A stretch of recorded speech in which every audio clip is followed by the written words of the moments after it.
नमा संस्कृताय। प्रिय संस्कृत के विद्यार्थियों, आज आप पत्रलेखा का चरित्र चित्रण और जो है सुकनास का चरित्र चित्रण पढ़ेंगे। देखिए, मुझे पता है कि ये सुकनास और पत्रलेखा का चरित्र चित्रण उतना महत्वपूर्ण नहीं है जितना कि कादंबरी और आपके चंद्रापीड़ का, लेकिन फिर भी आपके सिलेबस में है, इनके बारे में आपको जानना चाहिए, समझना चाहिए, क्योंकि आप संस्कृत को लेकर आगे बढ़ना चाहते हैं तो आपको इनके बारे में परिचय पता होना चाहिए कि तरलिका कौन है और पत्रलेखा कौन है, सुकनास कौन है, इनके बारे में आपको जानना चाहिए। तो आइए आज इन दोनों का परिचय आप समझेंगे। मान लो अगर कभी पूछ भी लिया तो भी आप इनके बारे में समझते रहेंगे। ठीक है, तो चलिए समझते हैं। पत्रलेखा कौन है? तो पत्रलेखा का परिचय युवराज चंद्रापीड़, युवराज चंद्रापीड़ को महादेवी द्वारा दी गई आज्ञा से प्राप्त होता है। कैसे प्राप्त होता है? महाराज की आज्ञा द्वारा प्राप्त होता है। महाराज ने क्या किया कि कुलूत देश को, थोड़ा मैं इसको छोटा कर देता हूं ताकि यहां पर ये जो निशान लगाए उससे आपको आसानी से दिखाई दे। ठीक है, जीतकर उस देश के राजा की पुत्री पत्रलेखा को कैदियों के साथ यहां ला करके रनिवास, यानी जो राजा का रनिवास होता है जहां पर रानियां होती हैं, सेविकाओं के बीच जो है नियुक्त कर देते हैं। उसे अनाथ राजपुत्री जान करके मेरे मन में उसके प्रति प्रेम हो गया। मैंने उसे अपनी पुत्री के समान पाल पोस कर बड़ा किया। अब यह पानदान का डिब्बा लेकर चलने वाली तुम्हारी योग्य सेविका बने। यानी कि एक राजा है जो उसको पालन पोषण कर लेता है, इसके बाद कि भाई अब ये शादी करने की योग्य हो गई है तो पान का डिब्बा लेकर चलने वाली तुम्हारी योग्य सेविका बने। यानी तो जो पत्रलेखा, ध्यान देना, पूछा जाता है पत्रलेखा चंद्रापीड़ की दुल्हन थोड़ी है, न पत्नी है, उसका पान का डिब्बा लेकर चलने वाली तुम्हारी योग्य सेविका है। ठीक है, तो कौन है? सेविका। ये प्रश्न को ध्यान रखना, योग्य सेविका है। आयुष्मान, आयुष्मान उसके प्रति साधारण सेविका की दृष्टि न रखें और अपनी भावनाओं के समान ही इसे भी चंचलता से रोकें। स्पष्ट ही कि उज्जैनी के राजा तारापीड़ की पत्नी महारानी विलासवती द्वारा पालित पुत्री पत्रलेखा सामाजिक स्थिति जो है विशिष्ट थी। तो यहां पर आप देखेंगे स्वस्थ एवं सौंदर्य वती, तो जो पत्रलेखा है वो लंबी, स्वस्थ एवं सुगठित शरीर वाली पत्रलेखा रूपवती है, आकर्षक है, व्यक्तित्व वाली है, यानी देखने में सुंदर है, अच्छी लगती है। ठीक है, और वो गंधर्व राजपुत्री यानी कादंबरी, यानी गंधर्व राजपुत्री जो है कादंबरी, उसके सौंदर्य को देखकर चकित रह गई थी। पत्रलेखा के सौंदर्य के संबंध में कादंबरी की यह युक्ति अहो मानुषीषु पक्षपातः प्रजापते पूर्णतया सत्य प्रतीत होती है। अब योग्य परिचायिका किस प्रकार से है? तो चंद्रापीड़ की तांबूल करंका वाहिनी यानी पत्रलेखा सभी दृष्टियों से सुयोग्य और परिचायिका प्रमाणित होती है। यानी जो चंद्रापीड़ को पान जो खिलाते हैं ना, उसकी एक ये कह लें सुयोग्य परिचायिका है, उसकी जो है सेविका है। वह अपने कर्तव्य का पूर्ण रूप से निर्वहन करती है। सेवा काल में वह सदैव चंद्रापीड़ के साथ रहती है। जिस समय चंद्रापीड़ दिग्विजय के लिए उज्जैनी निकलता है, वह भी सुवर्णपुर पहुंचता है। हर जगह वह चंद्रापीड़ के साथ रहती है। चंद्रापीड़ का सानिध्य पत्रलेखा को सुख की अनुभूति करता है। यानी एक औरत इसके पास है, चंद्रापीड़ के पास, तो उसे अच्छा ही ज्ञान मिल रहा है। ठीक है, कर्तव्य परायण पत्रलेखा अपने कर्तव्य के प्रति सदैव जागरूक रहती है। उज्जैनी हो या सुवर्णपुर हो, दिग्विजय यात्रा हो या कादंबरी का महल, सब जगह हर जगह वह अपने कर्तव्य के प्रति तत्पर रहती है। वह चंद्रापीड़ की सेविका भी, सलाहकार भी और सखी भी है। तो तीन चीज है चंद्रापीड़ की।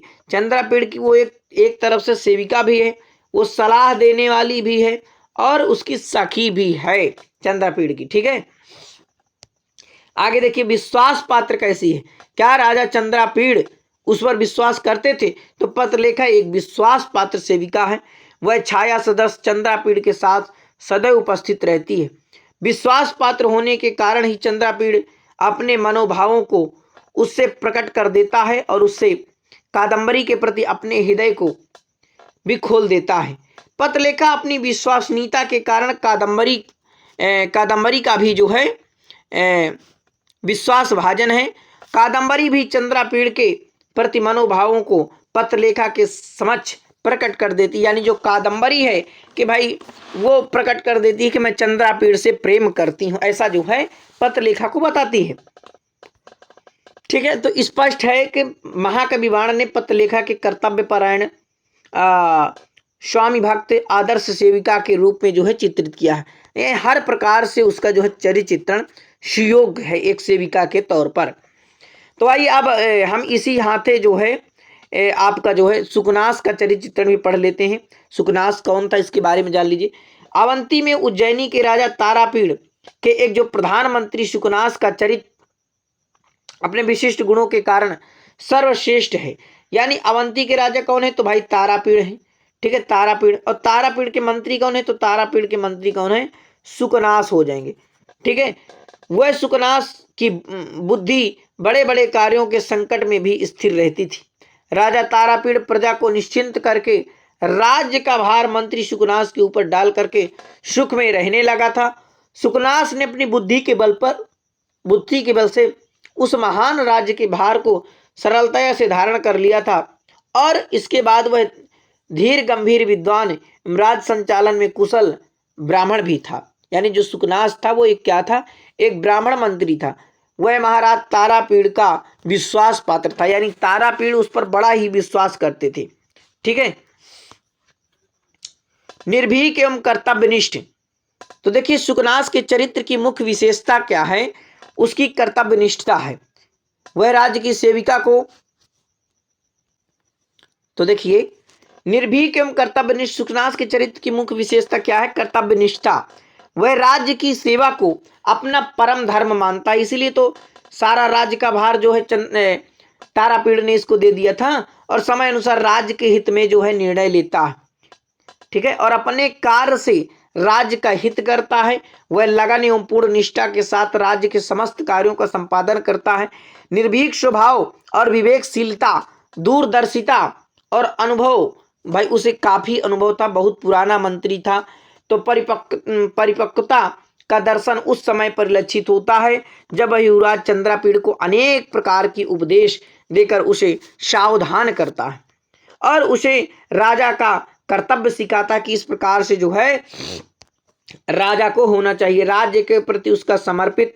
भाई इधर क्यों हो रहे हो, ठीक है, ये राज्य के प्रति समर्पित प्रधानमंत्री सुकनास राज्य एवं राजा के प्रति एक निष्ठ समर्पित है। वह राजा एवं राज्य एवं प्रजा के कल्याण के लिए सदैव संलग्न रहता है। चंद्रापीड़ के जन्म के अवसर पर, यानी जब चंद्रापीड़ का जन्म होता है तब वो बहुत प्रसन्नता देखने लायक होती है। युवराज पद पर चंद्रापीड़ को राज्याभिषेक किया जाता है तो वह बहुविधि उपदेश देकर भविष्य में लोकप्रिय राजा के रूप में तैयार करता है कि इस प्रकार से आपको कार्य करना है। उसके उपदेशों, संबोधन, चेतावनी से उसकी राजभक्ति भी परिलक्षित होती है। अब देखिए ये 3 हेडिंग है, ये हेडिंग आपको याद करना है। महाराज तारापीड़ का विश्वास पात्र है, तो आप जानते हैं तारापीड़ तो उसमें बहुत ही विश्वास करता था, इसीलिए पूरा राजपाट अपना दे देता कि भाई सुकनास तुम चलाओ, मैं तो अभी सो रहा हूं, और अपना आनंद करता था। ठीक है, तो ये एक बहुत है कि राजा तारापीड़ जो है उसमें बहुत ही विश्वास करता था। सारा जो है राज्य का संचालन भार जो है सुकनास के ऊपर डाल देता था कि भाई तुम चलाओ। धीर गंभीर स्वभाव वाला, तो देखिए ब्राह्मण जो मंत्री सुकनास का संपूर्ण राज संचालन की शक्ति पाकर भी अत्यंत सरल विनम्र, ये नहीं कि भाई अब मैं राजा बन गया हूं, तो बिल्कुल विनम्र रहता था एवं प्रजा का कल्याण चाहने वाला सदचरित्र व्यक्ति ही जो है वो सिद्ध होता है। ऐसा नहीं कि राजपाट मुझे मिल गए हैं तो अपनी मनमानी चलाएं। वह राजनैतिक संकट प्रकट होने पर भी अविचलित रहता है। सभी समस्याओं का समाधान अपने विवेक, बुद्धि, कौशल से वो जो है करता है। अब देखिए दूरदृष्टि वाला, तो दूरदृष्टि वाले में प्रधानमंत्री सुकनास अनुभवी एवं दूरदर्शी है। वह धन वैभव से उत्पन्न बुराई को समझता है। लक्ष्मी के प्रभाव से व्यक्ति दूषित विचार वाला हो जाता है, इसलिए युवराज चंद्रापीड़ को लक्ष्मी की विशेषताओं से अवगत कराता है। सुकनासोपदेश इसका सर्वोत्तम उदाहरण है। इस आधार पर देखिए ये पॉइंट आपको जरूर लिख, इस आधार पर हम कह सकते हैं कि शुकनास के चरित्र में वे सभी गुण मौजूद हैं जो एक राजभक्त यानी मंत्री में होना चाहिए। वह धैर्यवान भी है, धैर्य धारण करता है, निर्भीक भी है, डरता नहीं है, निष्प्रह है और बुद्धिमान भी है, उसके पास दिमाग है और निष्ठावान मंत्री है। इस प्रकार से हमने सुकनास का परिचय देखा और जितने परिचय के हैं सब आपका हो गया है। तो अपने मित्रों तक जरूर शेयर करिए। नमा संस्कृताएं।